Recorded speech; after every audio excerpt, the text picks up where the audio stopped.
Olá pessoal, é com grande satisfação que iniciamos a jornada de 2026 com o primeiro podcast do Sindosfil. Estou novamente aqui com a presença do Dr. Gaudilei para que nós possamos trocar de início algumas considerações sobre as negociações do ano de 2026. Seja bem-vindo aí, meu amigo Gaudilei. E para nós é uma satisfação você estar aqui novamente para que a gente possa discutir algum desses temas que relacionam aí essas negociações. Eu agradeço o convite, doutor Edson, também veio ali parabenizar, né, por essa iniciativa e tá fazendo parte aí desse primeiro podcast de 2026, né? Que seja o primeiro de muitos e muito sucesso aí para o senhor, para o podcast e para nós no Sindosfil aí nessas negociações de 2026 do ano vindouro. Muito bom. Uma das coisas que me chama a atenção, eu acho que vai ser uma das dificuldades para as negociações desse ano, são as novidades que ocorrem no direito do trabalho, as questões da jornada 6 por 1, a questão de cumprimento da lei de cotas, as questões da NR1, né? Sem abordar temas específicos, né? Eu queria ver contigo qual é a perspectiva que o jurídico do sindicato tem com relação a essas negociações do ano vindouro. Até porque o ano passado fizemos parte das nossas negociações, circulando todas essas negociações até o índice do INPC, mas sabemos que temos dificuldade para cumprir esse processo de negociação. Qual a visão que o doutor tem com relação a isso? Os processos negociais, né, principalmente as primeiras negociações, ela traz uma grande apreensão, seja tanto por parte dos empregadores como dos trabalhadores.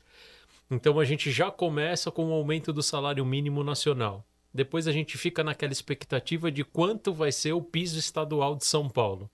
E aí a gente começar a estabelecer parâmetros, né, para ter um piso inicial. E sim, as negociações cada ano ela tem uma surpresa.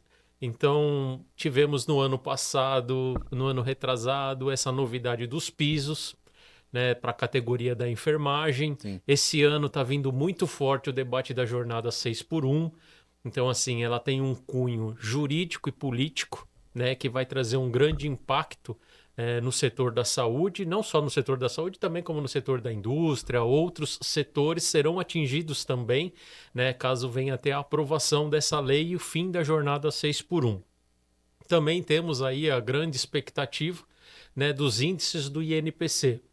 É um ano bastante Eleitoral? tumultuado, Sim. porque trata-se de um ano de. A gente vem agora dando início no ano nas negociações, vem o carnaval. Passa o carnaval, vem a Copa do Mundo. Passa a Copa do Mundo, vem um ano eleitoreiro. Sim. E sempre num ano eleitoral a gente tem grandes surpresas, né, em cunho de aprovação de legislação, principalmente na área trabalhista.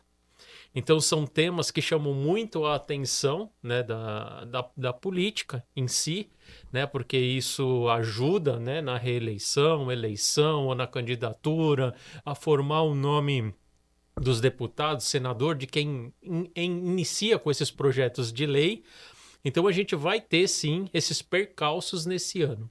Muito bem.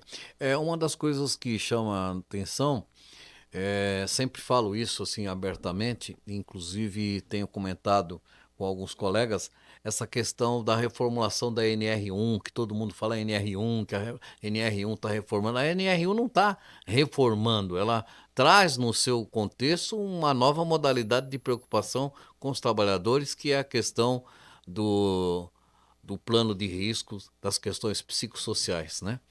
Mas eu ainda insisto, doutor Galdrei, que eu acho que uma das coisas que haverá uma discussão muito grande, dificuldades, são as questões das oposições de contribuição assistencial.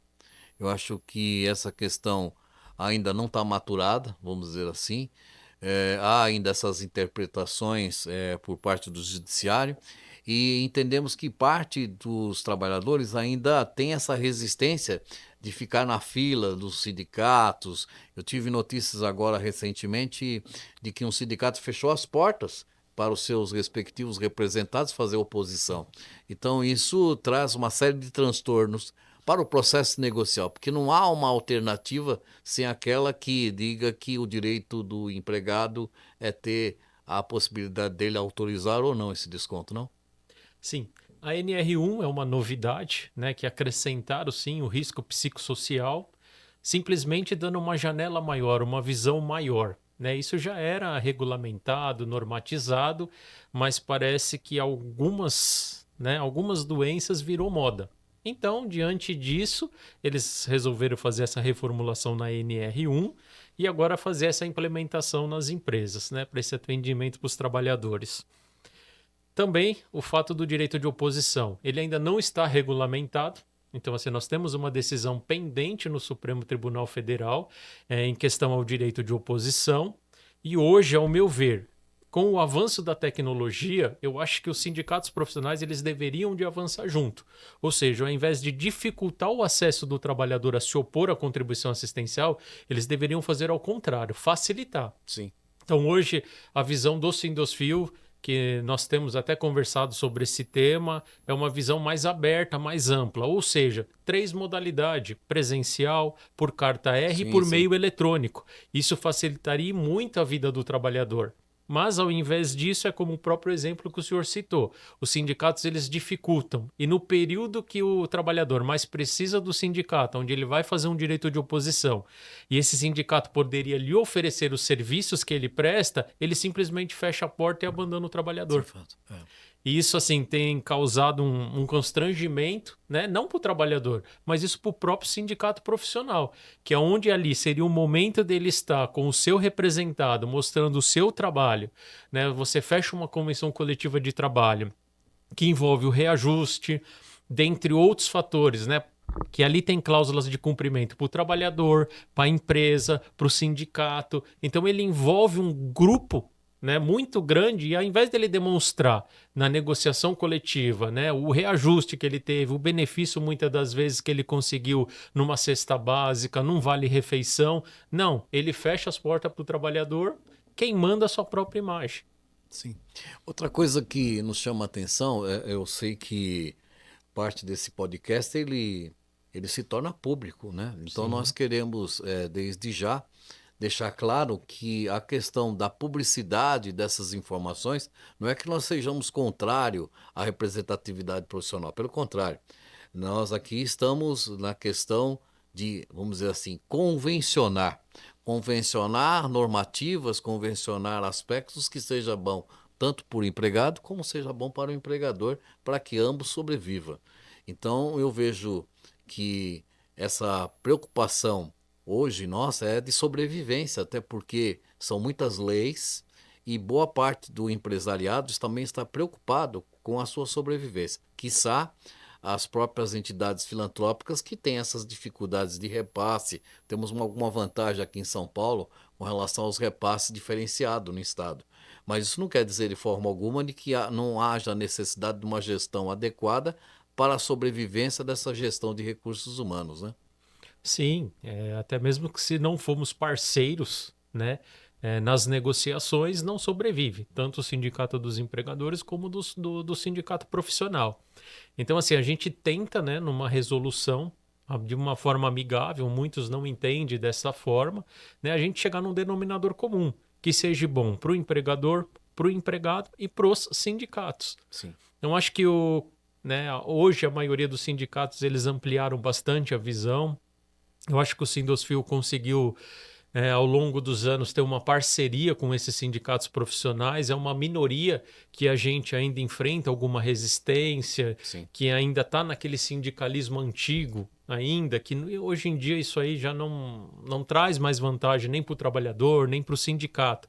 Então eu acho que ao longo dos anos conseguimos construir uma boa parceria com esses sindicatos e as negociações têm fluído. Né? Isso a gente vê o resultado do ano passado com o Sindosfil, onde tivemos somente um processo judicial. Muito bom. Então, assim, a gente vê que essa parceria construída ao longo dos anos tem conseguido resultados objetivos, né, e vantajosos para todas as partes. Vejo assim, para finalizar, o fato de que a nomeação de uma comissão de negociação onde tenha uma quantidade expressiva de unidades e de gestores de hospitais de forma diferenciadas, desde o grande hospital ao médio, ao pequeno hospital, nos traz aí uma facilidade muito grande dessas negociações. Sim, sem dúvida. A comissão de negociação, ela estabelece parâmetros, né, para que nós possamos negociar no ano que vem. Então, assim, eles dão uma base para o sindicato e a gente, através dessa base, a gente leva para as assembleias para discutir, analisar cada ponto, cada convenção, cada pauta, porque tem as regionalidades, cada uma delas tem um pleito Sim, diferente, né, algum pontinho específico.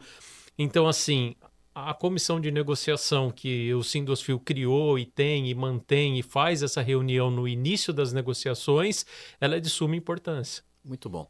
Queríamos então agradecer aqui a presença do Dr. Galdilei. Como sempre sinalizamos, a cada mês nós abrimos um podcast com o tema. Contamos aqui inicialmente com a presença do Dr. Galdilei e haveremos de ter outros podcasts nos meses subsequentes. Queria agradecer novamente aí a sua participação e deixarmos sempre os nossos representados com informações necessárias para a sua sobrevivência, vamos dizer assim. Não, eu que agradeço ao senhor, que agradeço a todos aí. O que precisar, estamos juntos aí para colaborar. Muito obrigado. Um grande Obrigado. abraço a todos.